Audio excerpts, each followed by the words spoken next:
Shalom, shalom, bien-aimés. Nous allons partager cette parole avec vous comme d'habitude. Nous allons lire la parole de Dieu dans Apocalypse 22. Je commence au 12e verset. Voici, je viens bientôt et j'apporte avec moi ma rétribution pour rendre à chacun selon son œuvre. Je reprends. Voici, je viens bientôt et j'apporte avec moi ma rétribution pour rendre à chacun selon son œuvre. Là, c'est Jésus qui dit, Jésus-Christ de Nazareth. Il nous dit qu'il revient bientôt. Il revient bientôt afin de rendre, de donner à chacun, de payer à chacun selon son œuvre. Au verset 3, il dit, je suis Alpha et l'Oméga, le premier et le dernier, le commencement et la fin. Heureux, verset 14, heureux ceux qui lavent leurs robes afin d'avoir droit à l'arbre de vie et d'entrer par les portes dans la ville. Jésus-Christ nous dit qu'il revient bientôt. Il dit heureux aux gens qui lavent leurs robes, c'est-à-dire les gens qui se dépouillent des œuvres infructueuses des ténèbres, les gens qui s'empressent en fait, les gens qui s'empressent, qui se disent qu'il n'y a plus de temps. Oui, il n'y a plus de temps, Jésus-Christ revient bientôt, son époux revient bientôt. Donc, cette personne, il est dans l'empressement de laver sa robe, dans l'empressement d'ôter toutes les formes de saleté qui étaient en lui, dans l'empressement d'abandonner les péchés, dans l'empressement de se mettre en ordre avec son Seigneur, parce que son époux revient bientôt. Alléluia.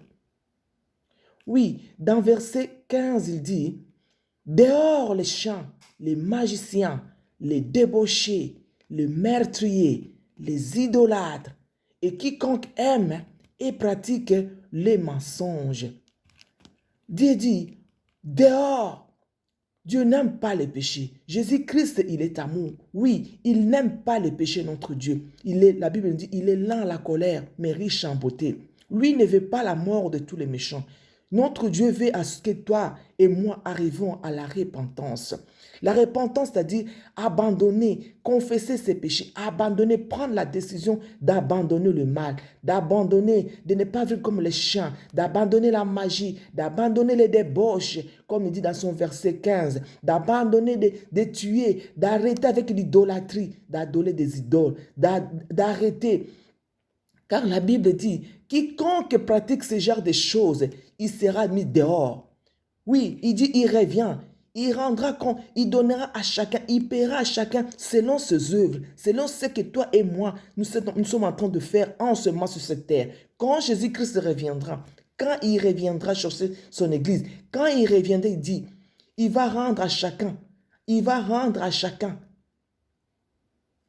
sa rétribution selon tes œuvres. Au verset 16, il dit, moi, Jésus, j'ai envoyé mon ange pour vous attester ces choses dans l'église. Je suis le rejeton et la postérité de David, l'étoile brillante du matin. Moi, je ne suis qu'un instrument par lequel l'Éternel te parle en ce moment, Jésus qui te dit, juste à travers cet instrument que je suis, pour te dire qu'il t'aime. Il ne veut pas que tu arrives à la mort. Il ne veut pas que tu puisses perdre ces jours-là. Il ne veut pas, mais il est là.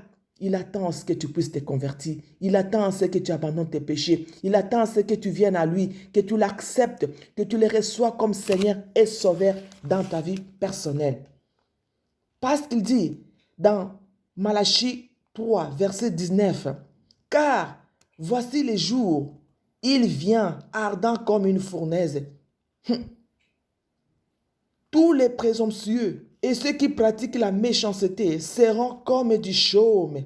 Ce jour qui vient les embrasera, dit l'Éternel des armées. Bien-aimés, il ne faut pas qu'on arrive, il ne faut pas que ces choses nous arrivent.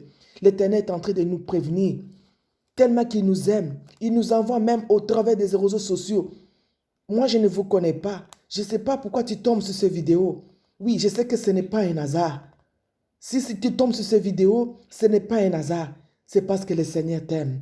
Oui, il a choisi un instrument que tu ne connais pas. Parce que Dieu est capable de susciter même une pierre pour te parler. Oui, prends-moi comme cette pierre-là que l'Éternel a suscitée devant toi en ce moment pour te parler. Et il te dit qu'il t'aime. Viens, son bras est ouvert. Il frappe à la porte de ton cœur. Si tu l'ouvres, il entre et il soupera avec toi. Ce jour-là, ce sera un jour de gloire. Ce ne sera pas un jour de malheur où il y aura des grincements, où tu vas grincer les dents, où tu seras embrasé. Non, il ne veut pas que tu sois embrasé, comme il est dit dans Malachie 3, 19. Non, mais il veut à ce que tu puisses avoir part à sa gloire. Alléluia. Que Dieu vous bénisse. Père, nous te bénissons, nous t'adorons, Seigneur, mon Dieu, mon roi, pour ces moments, pour cette parole merveilleuse, encore une fois, que tu nous as encore parlé, moi et mes bien-aimés, Seigneur. Laisse qu'à ce que cette parole, mon Dieu, mon roi, puisse trouver part, puisse trouver place, que cela puisse tomber sur une terre, un cœur fertile, et que cela puisse produire de la repentance en nous, afin que ces jours-là, mon Dieu, que tu reviendras, Seigneur, que tu nous puisses, Seigneur, trouver chacun prêt à te rencontrer et entrer dans ta gloire. Dans le nom de Jésus-Christ, nous t'avons ainsi prié et nous disons Amen. Que Dieu vous bénisse.